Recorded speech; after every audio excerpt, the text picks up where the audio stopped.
Next, we're going to talk about step 3, which is autoresponder integration. So in order to build your list, you need to have access to an autoresponder service, whether that is Aweber, whether that is MailChimp, or GetResponse, or any other autoresponder system out there. Now, if you're using a autoresponder other than these three, then you'll want to copy and paste the raw HTML code, not the JavaScript, but the raw HTML code into this box. Or you can also copy and paste your Aweber code as well. We just offer these as a way to further configure these autoresponder services. And I'll show you in just a minute so you can better understand. But if I go to my Aweber account, for example, you're going to see that autoresponders generally offer you two types of code. They offer you JavaScript code and they'll offer you HTML code. So in this case, you'll need to copy the HTML code into this box. Now let's go to Aweber, and you'll see that there are other options that we've created that allow you to configure it further.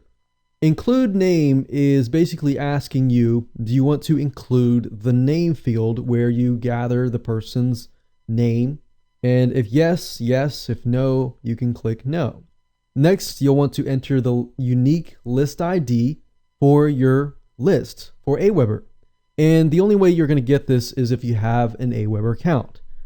Next, we have the redirection URL. This is the URL that you will redirect your prospects to after they subscribe. Next, this is optional. If you want to track, you can simply enter a ad tracking value. And then, of course, this here allows you to start your messages from a certain message. Now, let me explain. Typically, when you set up an autoresponder, when somebody signs up, they are going to receive the first email in your follow-up series, right? So it generally will be something like the welcome email, or the download this gift email, or the first email. Now, what we're giving you as an option here is the ability to start at a different message. So let's say that you want to do a split test and you want to start at message 2. Generally, the starting message is 1, and of course the message after that would be 2. So we could start at message 2. And then of course for advanced users, if you want to forward variables, you can do that. Under MailChimp, it's a lot more simpler. You can include the name or no. And then of course you'll want to enter the MailChimp form URL right here. Under GetResponse, you can include the name field, yes or no.